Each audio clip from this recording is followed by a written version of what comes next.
Let's go. The Badgers bury Iowa, absolutely demolish them. Let's talk about it on Wisconsin.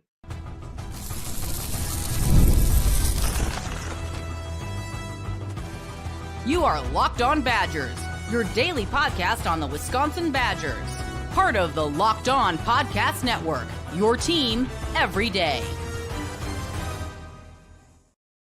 What is up, Badger fam? Welcome to Locked On Badgers, your team every single day.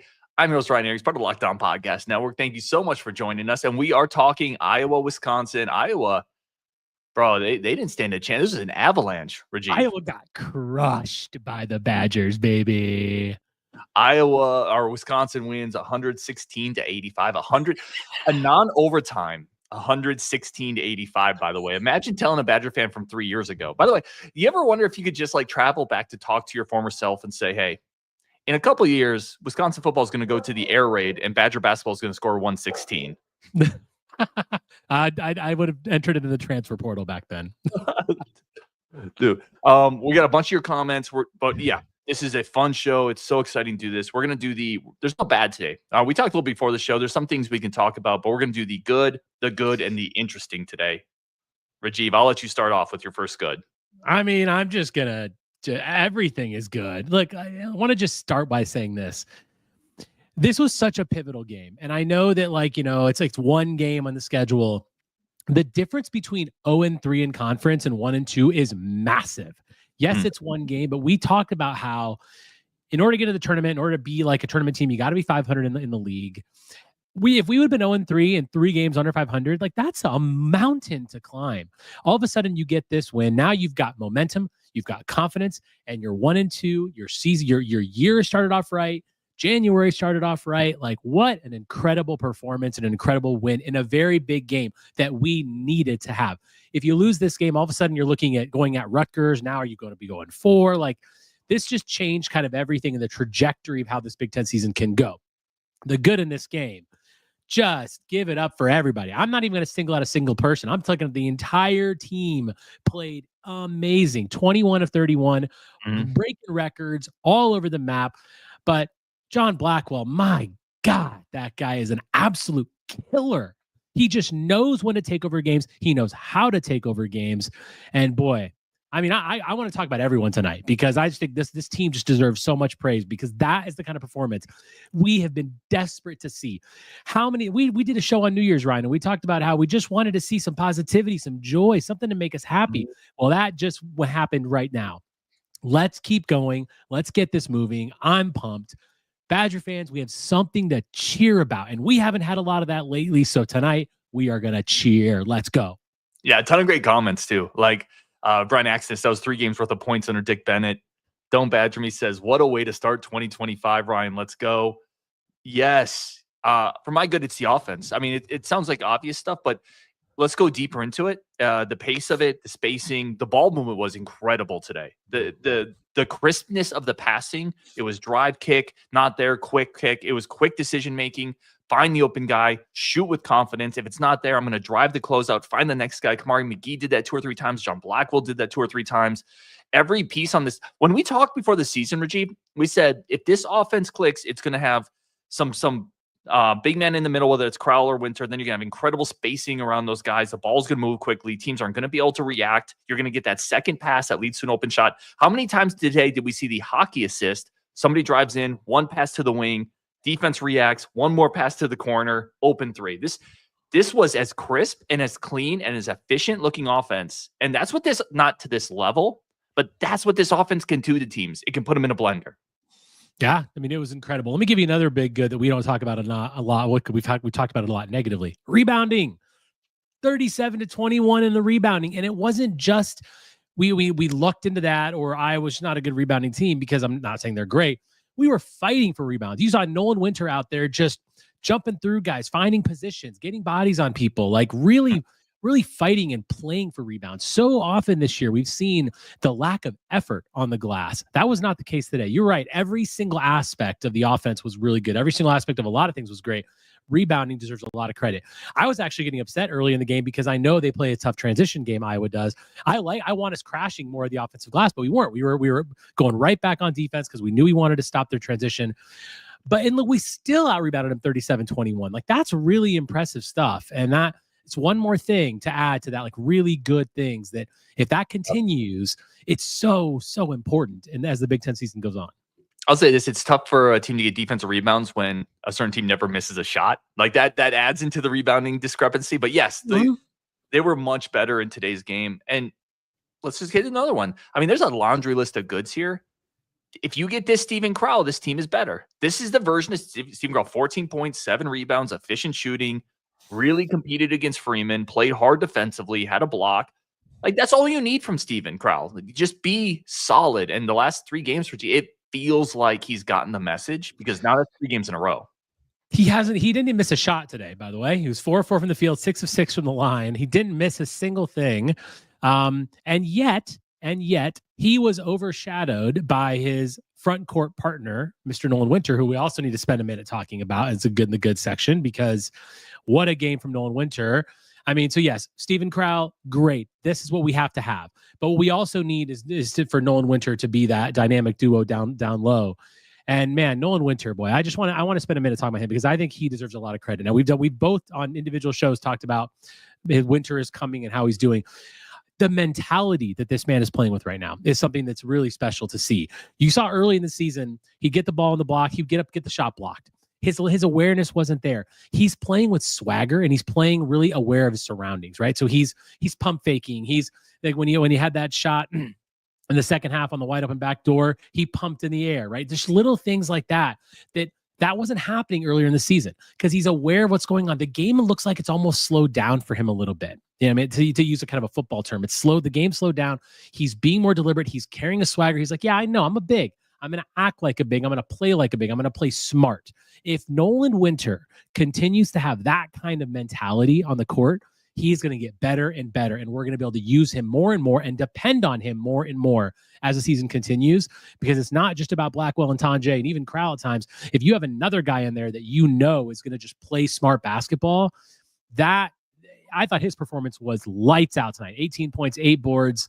He fought all throughout the court, and he made smart, heady decisions. And that's the biggest difference, Ryan, from the first few games of the season to now. You look at every individual decision he's making, it's more crisp, more clean, more measured, and he's going to have success doing that. Yeah, I love the Winter love, man. I wrote a couple notes down during the game, specifically since we're on Nolan Winter, sprinting down the court. I think the broadcast mentioned that at one point, him flying down the court, it sucks so much attention in. And that's an effort thing, by the way. Every big in the world can do that if they want to. Most of them don't, because it's really hard to do that. Him getting down the court, and they call that rim running in basketball, running right to the rim, that sucks people in. Absolutely awesome. The other note I made with Winter is his finesse near the rim. His finishing at the rim this year analytically is great. And you're seeing the catch and the contortion of the body. That's an elite big man skill, where a lot of people, they just kind of plow through guys because they can't contort their body at those angles. There's an elevator to his game that's going up, and the elevator hasn't hit the ceiling yet. And that's really exciting to see for Nolan Winter, because I think next year he's the star of the team, him and Blackwell. And I'm excited to see that. We're still here, but I'm excited to see this growth, because I think it's still going a ways with him. And, he had an open shot. I think it was the first half, wide open 3. And I'm like, you can't leave that guy open, but he just drains it. Like, he's not afraid to take those shots and do those things. I'm just so happy with him. I'm so happy with the whole team. We could literally talk about every single player on this team tonight, because it's that kind of a good performance. But Nolan Winter, man, just really impressed me again. Yeah, Will Hanna, Winter was an A player tonight. We're definitely going to talk about Freitag, who scored. Glenn Mueller, Winter getting better and better. Must be Winter time. Mr. October, 116 points on 62 field goal attempts. That's absolutely insane. I can't wait to see synergy on this game. The synergy analytics on this game are going to be off the charts. It's crazy. And, we talked about on our New Year's show, like, water finds its level. Like, our 3-point shooting was going to improve. Now it's not going to be 67% any other game this year, which is crazy. But it reminds us that we do have a good 3-point shooting team. You have a team full of shooters that at any moment can get this hot. And that I think is the exciting thing, because it puts you in a spot where you're like, we can actually do things as the season progresses. And we are going to shoot better from three. I mean, in general, compared to the last few games, which was not good. This is not. It's not going to be like this. It's going to be somewhere in that 35, 37 range, which is going to win us a lot of games. So it's a lot of positives to take. And I hope we can really learn from this and grow from it and grow on top of this, right? Like, it has to be, this is the starting point of this run in the Big Ten. And if we play like this, we're going to beat a lot of good teams. Yeah, there's a couple of more points I want to talk offense coming up, but Thomas Mueller, great points on Winter, Rajiv, agreed. We're going to take a quick break. We're going to come back. Rajiv's going to star a bunch of comments that he's seen in here so we can get some of your comments in this, because, again, these shows are about the community as always. But let's take a quick break for our friends of the show and come back, talk about the players of the game. And, Rajiv, we're not going to do one today. We're going to do a gold, silver, and bronze medal. Yeah. 3 players of the game today. That's coming up next on Locked On Badgers. First, a quick break for our friends of the show over at FanDuel. FanDuel is the ultimate source for all your parlay spreads, teasers. I've talked about it before. They're simple to use, which check mark in my life. They're easy, they're fast, they're efficient, they're secure. They have great user interface, which allows you to easily find whatever you got to do. You don't got to fumble around if you're not really familiar with the sportsbook world. And right now, new customers can finish strong with $250 in bonus bets if your first $5 bet wins. With the NFL playoffs coming up, still college football playoffs, college basketball, NBA, it's a great time to get in over at FanDuel. But just visit FanDuel.com today. That's FanDuel.com for your chance at $250 in bonus bets. Make every moment more with FanDuel, the official sportsbook partner of the NFL. All right, let's jump back into this. Rajiv, throw a couple comments up here, man, if you got a couple. Yeah, I wanted to talk about Max Klesmit, actually. Don't Badger Me says, Mad Max finding his shot swagger is huge, too.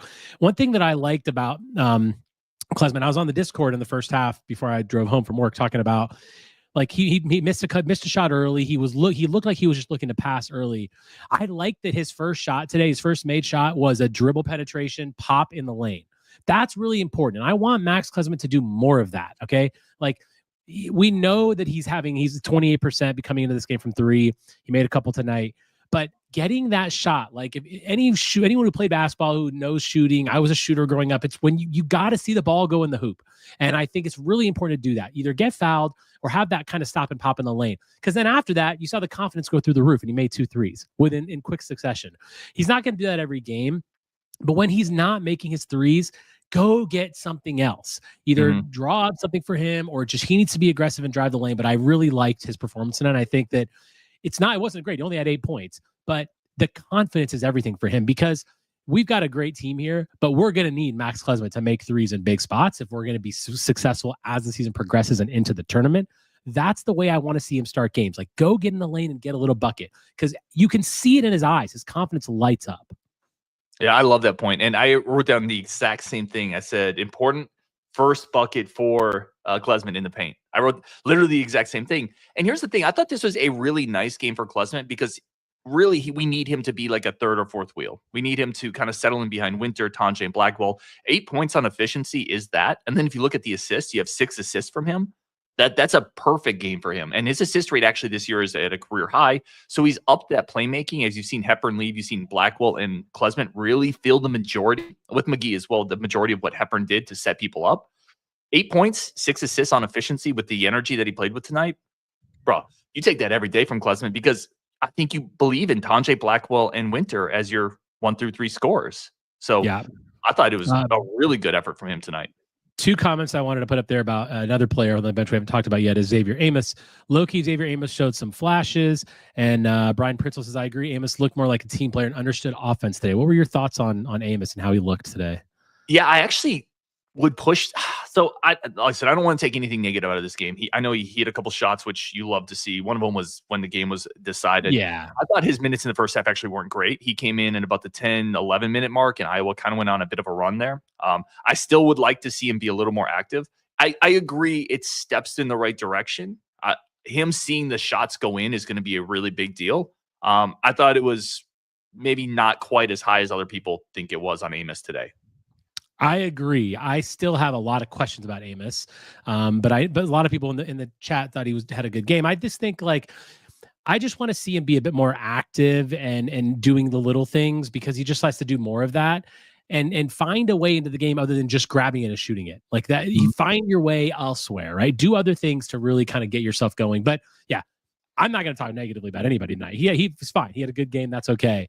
But yeah, there's just so many players that had like, and we haven't even talked about John Tanja yet. Like that's how good of a game the whole team had. It's unbelievable, man. I mean, this is one of those games where we're going to remember for a long time, obviously because they broke a lot of records, but also just because it's exciting to see a Wisconsin basketball team score this many points. Like that's absurd. Yeah, 116 is insane for anybody. Kamari Migi's another one. Let's do this players of the game quick. To me, let's go, and in the chat too, go gold, silver, bronze, your top 3 players of the game. I think it's obviously to me Blackwell, then I think it's Winter, and then I think it's McGee for me. We've talked about Blackwell, we've talked about Winter. Let's focus in on McGee a little bit. I thought he was so good tonight. Not just from the shooting, but his ability to get in the paint and then quickly turn, pivot, find the open guy. This team doesn't have a lot of that. And then I wrote down some of the pick and roll stuff. He gives us unique defensive ability there that I don't think anybody else on the roster brings. So he was my 3rd star of tonight. You could have gone in a couple different directions, but those are my top 3.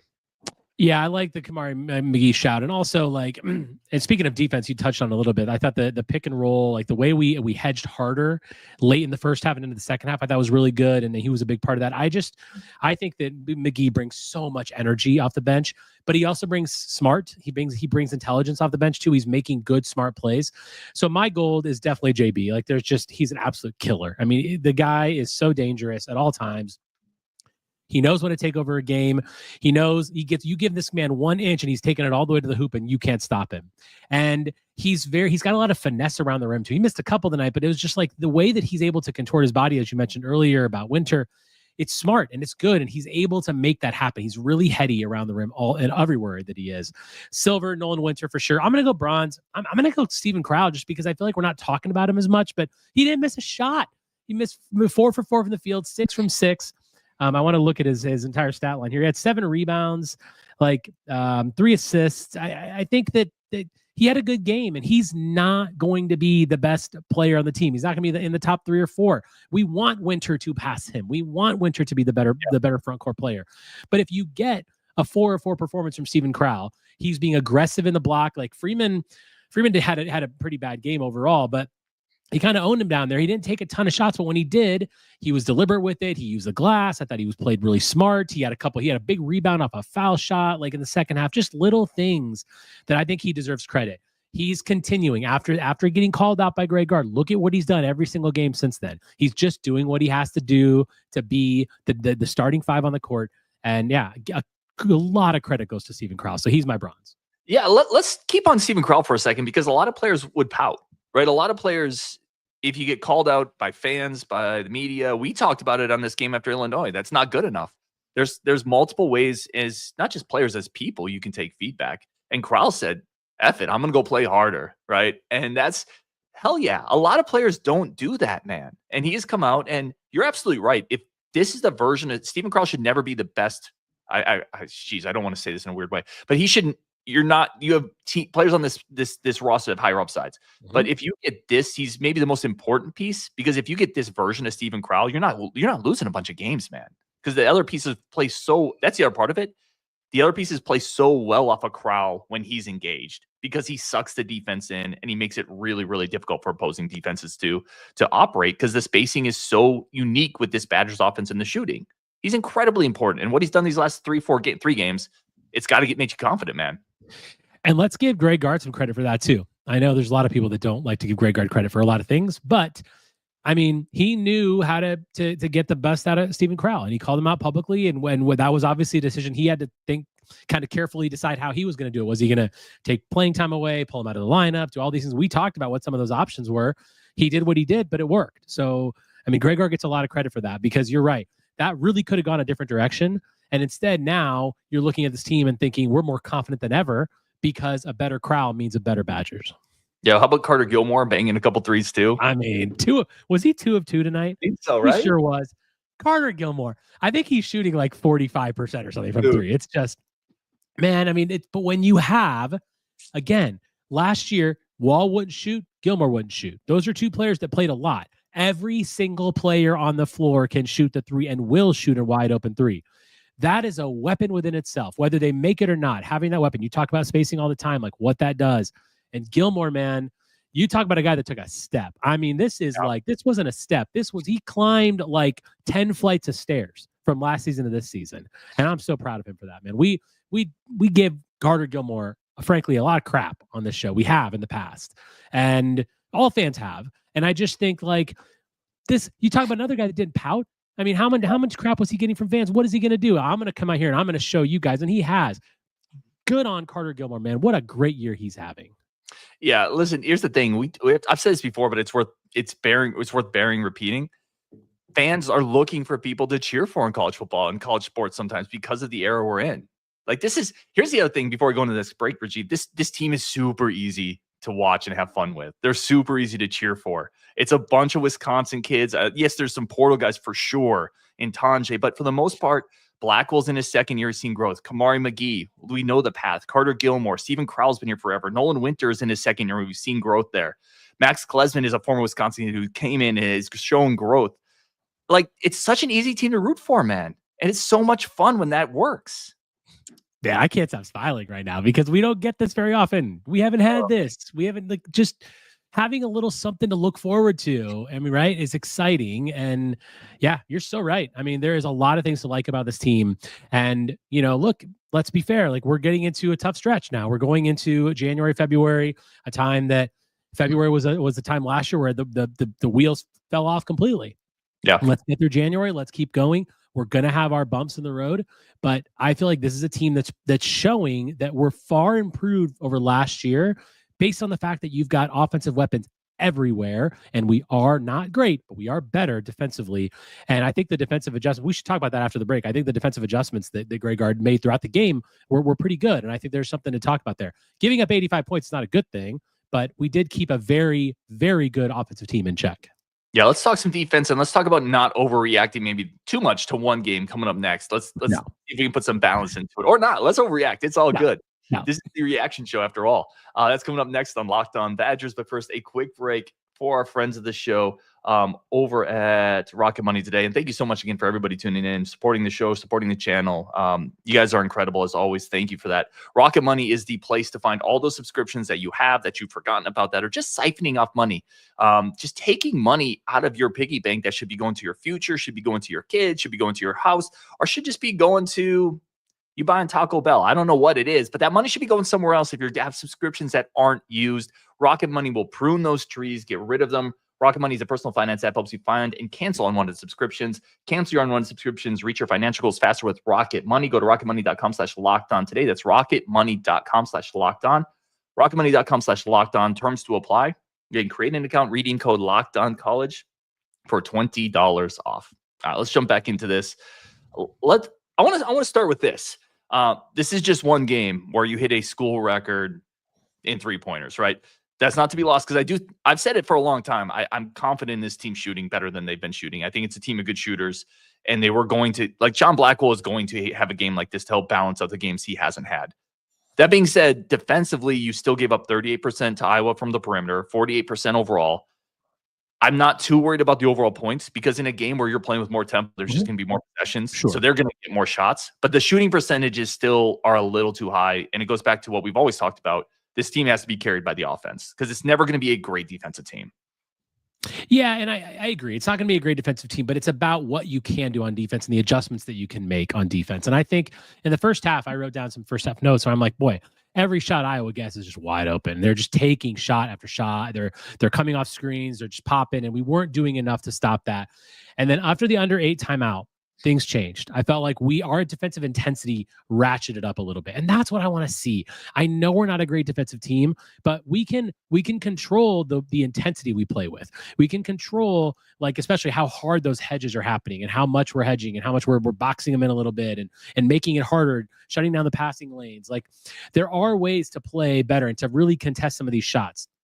And from under 8, pretty much through the rest of the game, I thought we really played very strong defensively. Strong for this team, not like lights out defense, but for this team, that kind of defensive performance and those in-game adjustments, which we give Guard a ton of flack for not doing enough of, that will help you win games in this conference. And I appreciate that. And I think that clearly the message was like, look, we're playing well offensively. I think we were up 11 at halftime. They needed to improve the defense, and they did. They definitely did in the second half. And I think there's a lot of that going on. So we're never going to be great defensively, but as long as we can play with the intensity and make the adjustments, I think we will be average defensively, which is enough coupled with the offense that we've been having to be a team that can finish in the top, certainly the top third of the conference. Yeah, I think that's the key. Can you be solid defensively? Because if you can, I think this offense is good enough for you to win a bunch of games. One of the notes I put up here, and somebody made a comment about AJ Storr. Badgerman says Storr who? If you watch pick and roll defense, it's a lot better this year. And it's better because last year was so bad. But one of the reasons it's better is watch John Tonje off ball in the pick and roll action. He actually will get a hand in there. He'll muck it up a little bit. He makes them make an extra pass, or he doesn't allow the easy conversion because he's coming over and help. John Tonje and guys like that just being solid defensively and off ball pick and roll defense and off ball coverage makes this team a lot better because AJ Storr was a phantom at that last year. We talked about it. This isn't like Johnny come lately news. He was a phantom at that stuff last year. Tonje's solid, and solid is a lot better than bad. Can you imagine, like, after we lost Storr and Hepburn, and all of a sudden we're like, oh, we're going to be better this year. We are definitely a better team than we were last year, and we lost two really key players. But Tonje's been huge. Steps that people have taken. Yeah, I mean, defensively, it's going to be a bit of a grind. There's going to be games where we're going to have to really grind because 67% ain't going to happen a lot. We know that. And we're going to have games where we do shoot 25% again. So we're going to have to rely on this a little bit, but as long as we can just control it and just keep the wheels from falling off defensively, we're going to be okay with it. Let me ask you this, and then I definitely want to get into some comments that we've starred because you guys have a bunch of great stuff as always. Do you actually think this is a better team than last year? And let me put it into context. Last year was a 5 seed. Yeah, 20 I do. I do think we're a better team. I don't know that the resume is going to match. Last year, I think that there was a lot. We obviously had some big wins early. We had a great January, and we'll see what happens this year. But ultimately, when you have, as we've said many times, when you have 5 guys who can space the floor and shoot the 3, I think you're better. Like that makes it a lot more difficult for teams to guard us offensively. We definitely have that firepower for sure. I think that Winter, with the steps that Winter and Blackwell have taken, and Tonje being probably one of the best transfers in the country, and being able to defend and being a very tough guy who can drive the lane, who can score, create his own shot. I do think we're a better team than we were last year. We're definitely better defensively, and we're better offensively. So, I mean, how can we not be better? Where are we not better? What do you think? I think so. I think there's 2 things that would. I think we are. Okay, so point guard play might be the one. Yeah, so that's the first one I'm going to go to. And Thomas Miller had to comment down here. If they had Chucky, they'd be better. Tonje's better than Storr. There's 2 areas I would go to right away. I think point guard play against a team that really wants to get up and muck things up. We saw some issues even today in a great game. We did see a few issues against press defense a couple times where it looked a little wonky. Had a 10-second call, had a turnover, had a travel. And the other one is I do think there's still times without a Tyler Wall where this team on the front court just gets a little outworked, a little out-muscled, a little out-toughed. That's something Wall brought last year. So I think we are better. I'll say this. I love watching this team a lot more. It's night and day for me. Better or worse, I love watching this team more. And I do think we are better. But it's funny when you look back at last year that was a 5 seed. Fair. And I would push back a little bit on one thing that you said. I think that I agree with you. Wall was a kind of a guy that did everything. I think Gilmore and Winter have, especially in the last few games, they are improving in that regard. And I think that they are kind of making up for that. I don't know that we can be as like you're right, a lot of the things that Wall did, but I think Gilmore's kind of making up for that a little bit. And maybe we're not giving him enough credit for what he's doing in that part of his game and being like a tough guy down low, and Winter for that matter. So I think even with those guys, even without Wall, I think we're kind of better up there. Maybe not better in that regard, but overall, I think the team's still better. Well, I would say this, even if you call that aspect a push, that's a good thing for Wisconsin. Let's say you push that, because Gilmore can give you some of what Wall gave you, but he's also shooting it well. So I don't know, maybe. I do think the team's better, like I said. Let's get a couple comments in here. We got a bunch of them starred. Brian Britzel says this has got to be the best post game in this show's history. I don't know if it is that or not, but I think we're definitely excited about it. Can I put up one? Let's talk about this for a little bit. Ryan Arnold says Freitag needs more reps when full court presses happen, especially he needs a legit point guard. We're talking about point guard play not being as good as last year. That's for sure. Obviously, we don't have a true point guard. I mean, look, he got his first points tonight on a dunk. That's not really a story much of anything else. But do you feel like Freitag would be more helpful to this team in times, especially when in full court press, or just when you need a more of a point guard type guy on the floor? Or do you think it's just we don't really need to see that this year? And Hunter got time too tonight, by the way. Yeah, I don't think it's the situation for a couple of reasons. We've seen him in some moments already this year get a little too sped up. The last thing you want to do is put a ball handler on the court that's going to get sped up against the press late in the game. The other reason I don't think you want to do it is those are such fluid moments in the game. You can't play offense defense all the time. You can't put him in and then take him out right away. If you have a turnover in the press, he's coming back on defense, and that's an area that I'm telling you right now, he needs more work in. That's something the coaches have talked about. That's something we even saw in some practices. So unless you really trust him on defense in case it goes wrong in the press, you don't want him out there. And quite frankly, would he be better at handling the press than Klesmit, Tanjay, Blackwell, or McGee right now? I don't think so. So I would say no to that, but I love the kid's future. And I thought it was really cool to see the energy after the dunk today. That was a really nice feel-good moment. Yeah, it's kind of nice to see the whole team. Like, obviously, when you have a win like this, you're going to be excited. But there's a lot of chemistry on this team as far as like the players, and even with guard. I think that's showing well, which I like. I agree with you on Freitag. I think he needs to do exactly what he's doing.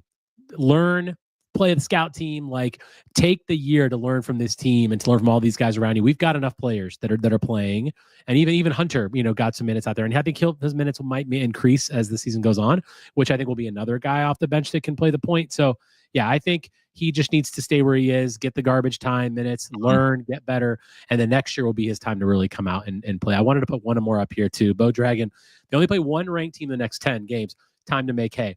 Yeah, like, this is important. We've got our Rutgers and we got Minnesota and Ohio State at home, and we've played Michigan and Illinois. Those are good teams already, and this Iowa team is going to trip up a lot of people. So we just got to stack up the wins. You get to 10 in the conference, you're in the tournament, and with our non-con schedule that we had and the performances that we had, if we finish 500 in this conference, we're gonna be probably a 6-7 seed. If we get to 12 or 13 wins, we're probably going to be a 5 or a 4.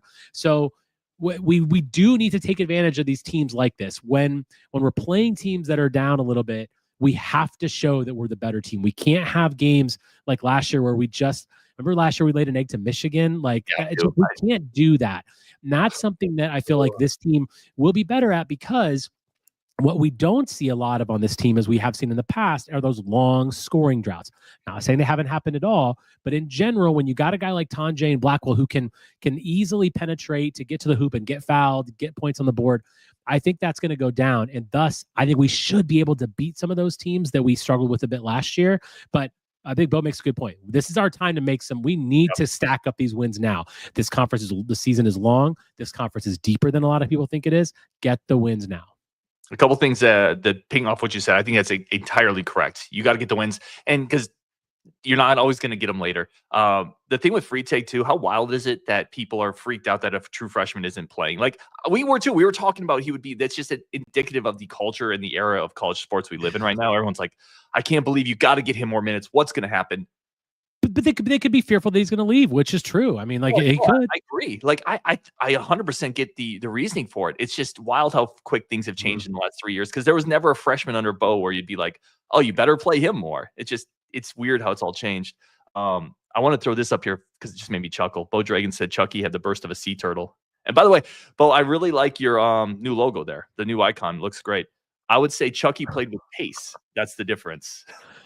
That is a great logo. That's fantastic, Bo. I didn't even see that. It's the dragon now. I'll tell you this. One other thing I was thinking about when you mentioned making the tournament, what seed you would be. Wisconsin has all the makings right now of a team that other schools, other fan bases don't want to play. Right? That you don't want to play that team that can bang 55% of the three-pointers. Who are you going to guard? It's a veteran team that can score from all over the place. Those are the teams that we would talk about typically. Oh, geez, you don't want to play that team because they can shoot you out of the absolute gym. Yeah, I mean, every year you get into the tournament, the first game you play is usually against a mid-major team. And the thing you always hear is, boy, they can shoot the three. You can't let them get hot. They get hot, they're going to beat you. And they can. Any team. We've seen this year in and year out. But when we're that team who can shoot like that, that's pretty incredible. And yeah, we will absolutely have games where we shoot 15%. It's going to happen. We're probably gonna have another game where we shoot over 50, but it's all about overall how we can do. Yeah, we are a lights out team. And it's when you have this many shooters on your team, it's unlikely that everyone is having a bad game, right? We're gonna have different guys do their thing. I mean, remember, Klesmit's still kind of in a slump, and we shot 67% tonight. Like, Yeah. I mean, what can we do when he gets back and he goes, because he's going to go nuclear. There's going to be times where that happens. So there's just a lot of weapons. And I mean, it's so early. It's one game. You can't overreact to it. But I do feel good about our prospect of maybe winning a tournament game this year, just because we just have so many more weapons. Yeah, I agree. By the way, overhit L83. I was making notes on that. He has never missed a garbage 3 in his life. He's never missed it. It looks so freaking perfect when he shoots the ball off his fan. Those guys, for the end of the game, it looked like the rim was like quadruple in size. Like we weren't going to miss any of those shots.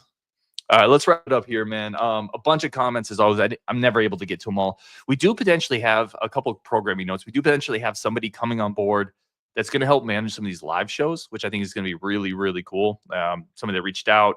So I think that will make this even better. Again, we're always working to make this community better, the show better, everything better, the Discord better. We got a meetup for the Oregon game and basketball coming up, which I'm really excited about. A bunch of people will get together there. Rajiv, last thoughts on this game? I mean, we needed it really bad. I feel like I can't stress that enough. I know that people are going to say, like, it's one game, it's against Iowa. Listen, 0-3 is not where we need it to be. And we are not an 0-3 team. We're better than that, obviously. Like, we have good wins on our schedule already, but that's the kind of hole that you don't want to climb out of. So this was a statement game. We were ready to play. We wanted it more. We played with more intensity. Obviously, we shot the ball well. This is exactly what we needed to do. Now, go on. Keep doing this, because believe me, other teams in the Big Ten are going to take notice of this. They're going to be scared of us because we do have a lot of good players. So there's no doubt about that. Can we just have one of our teams have a really good season? We didn't have it from football. Let's have it from basketball. Keep going with this. This was a really, really important win tonight. Yeah, huge win. Absolutely agree. And I just am grateful for it. I know that might sound corny, but a year where we talk about Badger football all the time, but we have other sports teams too. And for the most part, all my teams have struggled. Like having a Wisconsin basketball team that's just good. And by the way, the reason we watch sports is because it's supposed to be fun. We actually don't watch sports. It's supposed to be to have sad reaction shows and miss bowl games. We actually watch sports because it's supposed to be fun. This was such an enjoyable game to watch. Not every game's gonna be a blowout, but it was so fun to beat up on Iowa. It was so fun to see the shooting bonanza. It was so fun. By the way, credit to Kirk Penny. Right? Like credit to Penny coming in and like really putting in this system. Like, I don't know if we've talked about Penny much this show, if we even mentioned him, but like this system, it feels like they've meshed the players with what Penny wants to do, which is a more modern style of basketball, but guard still kind of holds to his principles of man-to-man defense and accountability. It feels like all that's coming together in a spot that could make a ton of sense as the season goes on, as these pieces get more comfortable with each other. So I'm excited. Totally. I also want to say, it's also joyful is to watch Peyton Sandfort, number 20 for Iowa, just screaming himself on the bench after getting his third foul. He had 2 points tonight. He shot 1 of 9 from the field. Yeah, eat that, Peyton Sandfort. I was very happy to see that. Absolutely love it. This has been Locked On Badgers. Thank you, everybody, for tuning in. If you're watching live, if you're going to watch it later, if you're going to check it out on the pod, on YouTube, whatever it is, as always, thank you. Like, you're giving time, and that's the most valuable thing any of us have. So thank you so much for spending a little bit of it here with myself and with Rajiv on Wisconsin. We will definitely talk later.